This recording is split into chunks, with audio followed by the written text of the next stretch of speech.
Hey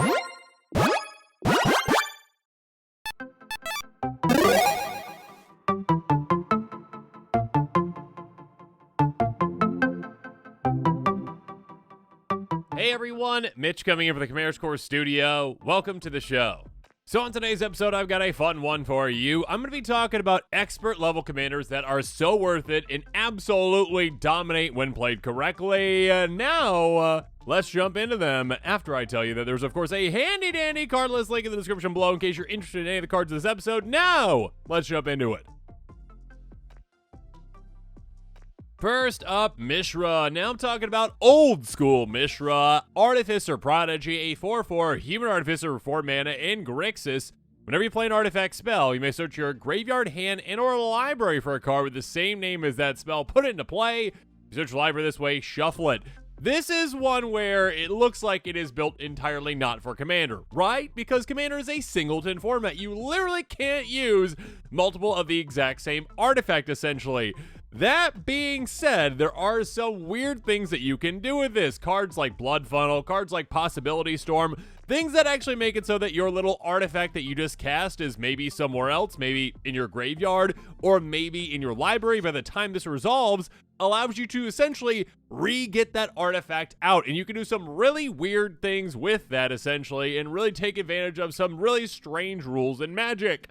You also can, well, utilize cards that maybe turn everything into an artifact, and then, yeah, do some really weird things as well with other strategies, too. That being said, again, the complexity level of this commander is quite high. It is one where you probably should have the rules ready when you are playing, because your opponent's going to be like, does that really work that way with Blood Funnel? And you're going to be like, yeah, it actually does. So yeah, here's what's happening here, and there, and there, and there. It is incredibly difficult to build around properly, but yeah, when you do, so powerful and so rewarding. Check it out, pick it up, build around this amazing old school commander.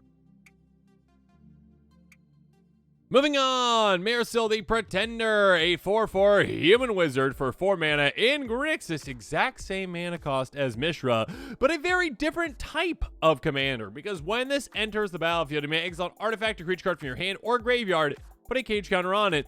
Oh, and by the way, Mairsil has all activated abilities of all cards you own and exile with cage counters on them. You may activate each of those abilities only once each turn.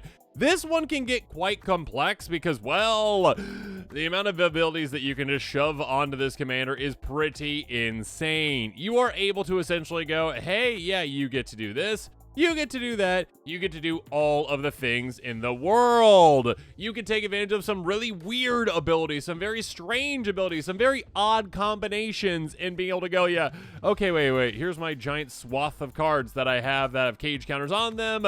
What all can you do? You can do some absolutely incredible and even broken things with this one, of course, but yeah, the complexity level for this one is quite high. It takes a good amount of setup to really get going, essentially, and you can definitely do that in this color combination.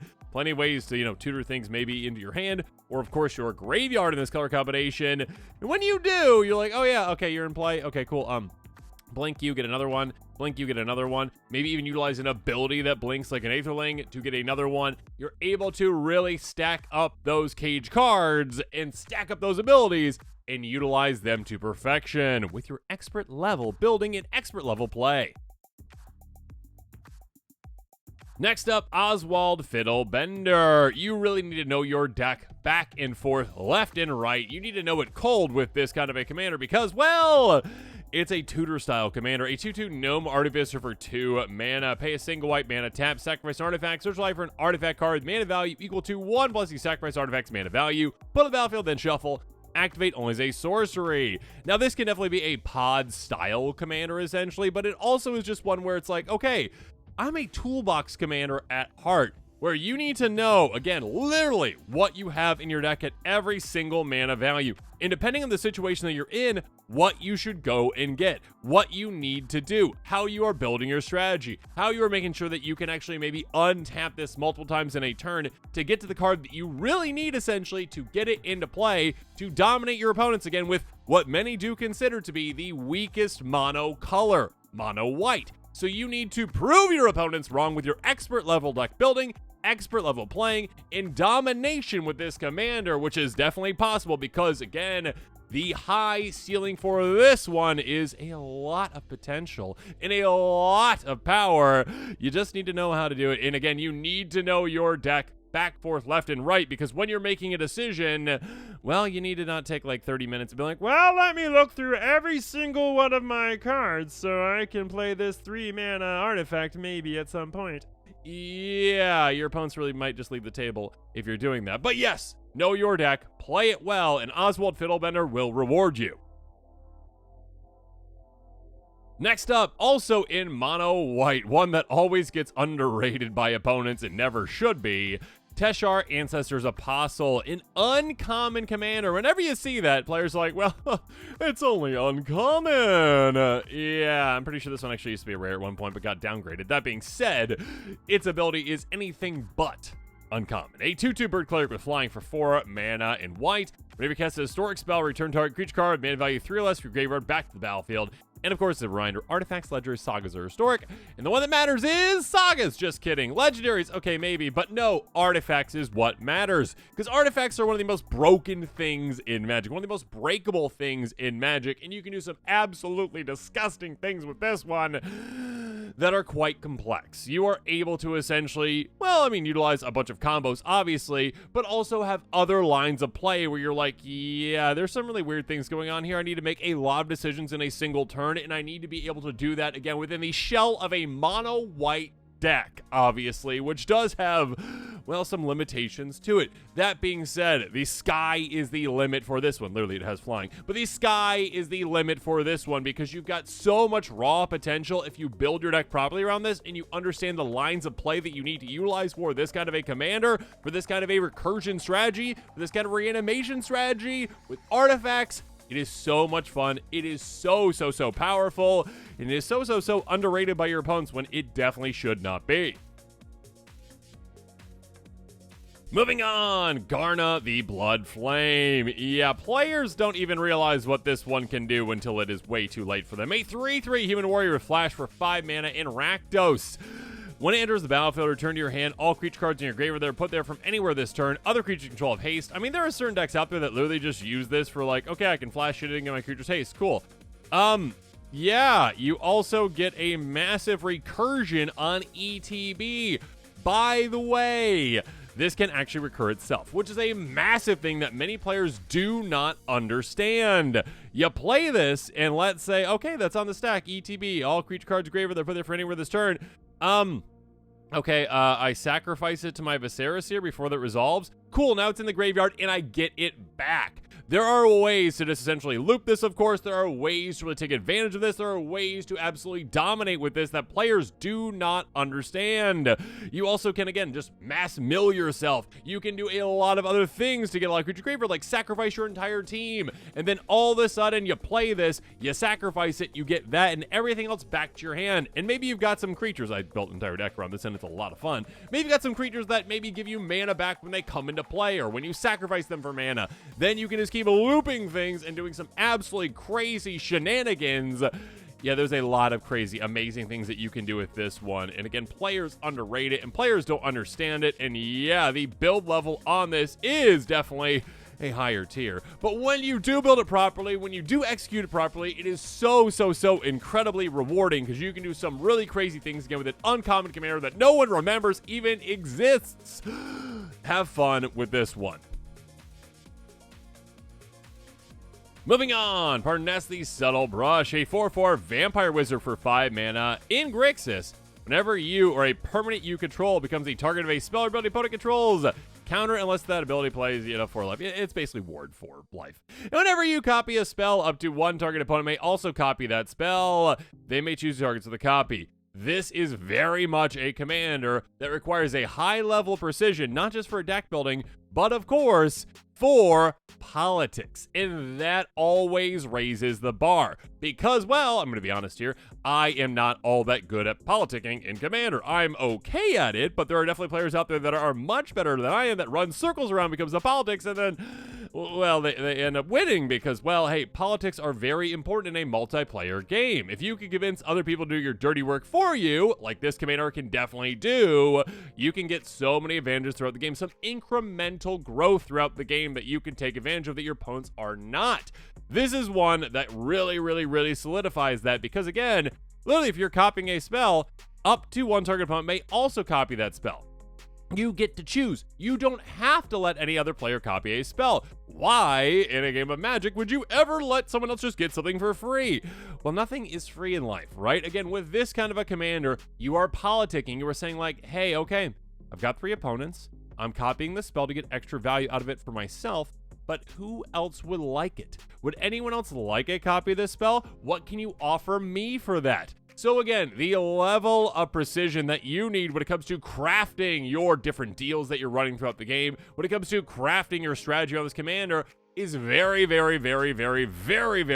complex, and you need to be able to pull that off each and every single time to win with a commander like this.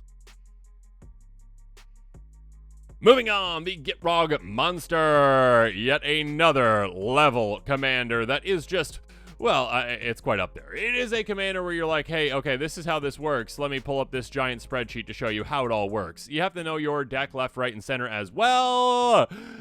And yes, you gotta do some really weird, awesome, amazing things with this one. A 6/6 death-touching frog for 5 mana in Golgari. At the beginning of your upkeep, sacrifice unless you sacrifice a land. Don't do that. Sacrifice the land. It's worth it. Pledge land each your turns. Nice.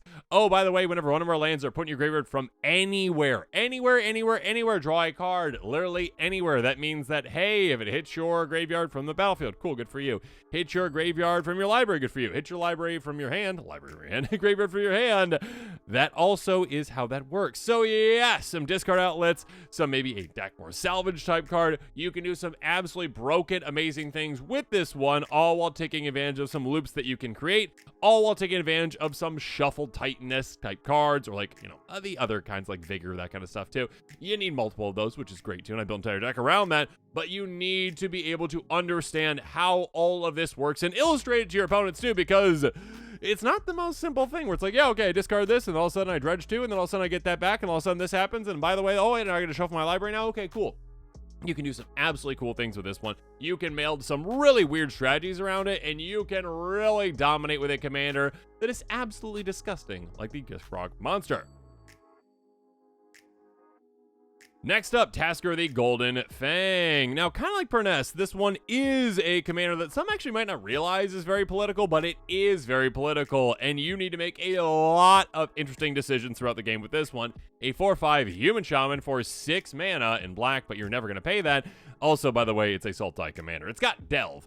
By the way, pay 4 mana in Simic colors, basically with the top 2 cards of your library in your graveyard, then return a non-land card of an opponent's choice from your graveyard to your hand. Whenever you have an opponent choosing, that means that your politics level needs to increase. You need to be able to be good at talking with other players and be like, hey, how are we going to get this to work out?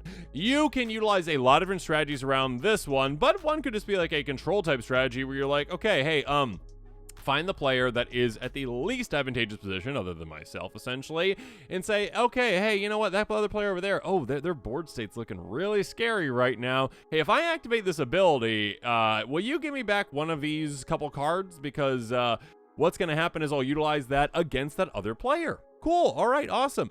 Yeah, you need to be able to make those decisions. When this does get dealt with, you need to make decisions on, you know, what card you actually get rid of when you get this back out into play, because you do need it back out into play again with that Delve. You need to set yourself up properly with like a Training Grounds type card too to get even more cards back. You can do a lot of amazing things with this commander, but again, it does require a higher skill of play, a higher skill of deck building, and you can really take advantage of a commander like this when you are doing so. Up next, we got Crick, I never know how to say that name. Son of Yawgmoth, there we go. Little Yawgmoth. A 2/2 Phyrexian for 7 mana in mono black. Hey, but it never costs 7 mana because those Phyrexian mana symbols mean this costs like 4 and 6 life, basically.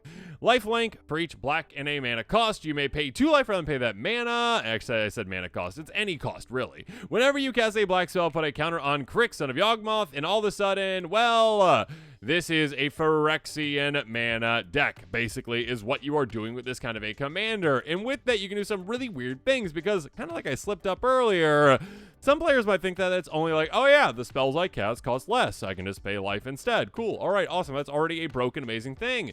But again, it's in any cost, not just in the mana cost. It's in also abilities too, meaning that you can just freely do some really weird things with abilities that you're not supposed to be able to do. Like, oh yeah, okay, cool. It costs black mana to usually filter that with a certain type of card, and instead it's like, oh yeah, I just paid 2 life to make a mana. Good for me. You do some really weird things. You really have to be able to thread the needle of how risky am I going to be able to get?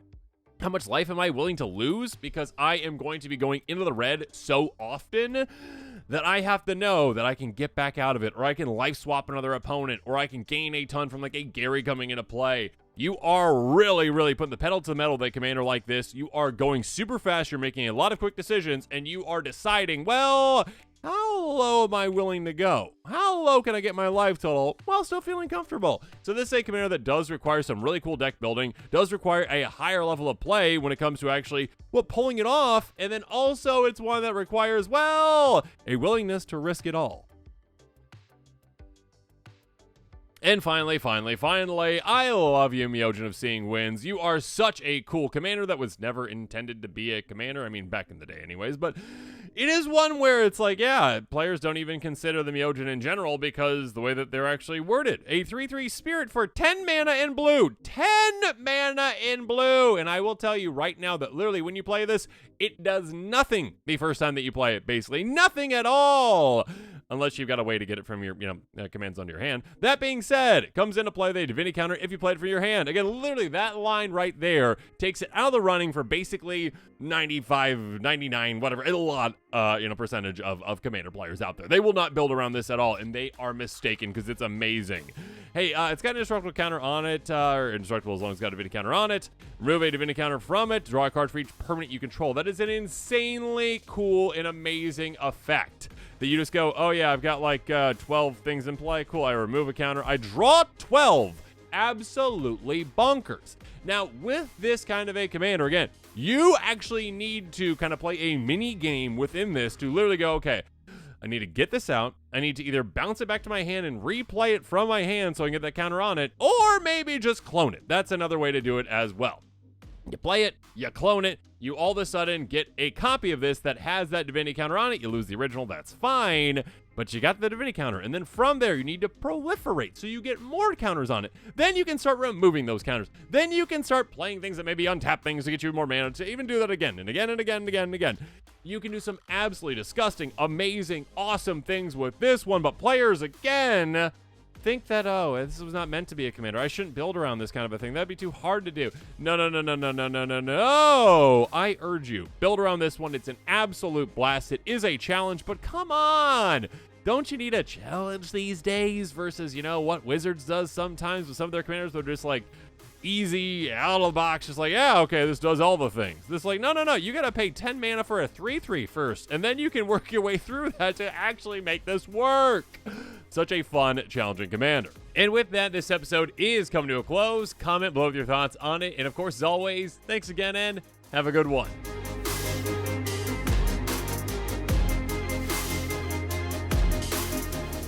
This show and episodes like this one are possible thanks to viewers like you. If you're looking for an easy way to help support this show, make sure that you like, share, and subscribe. Also, hit that bell notification icon so you don't miss any new episodes. You can also go check out our playmats and other merchandise at thecommandersquarters.com. Another easy way to support this show is with our TCG player affiliate links. So whether you're buying a deck or individual cards, you can use this general link right here or one in the description. And the final way that you can support this show is by supporting us directly by becoming a patron. There are many benefits to being a patron, and I truly couldn't do this without all of their support.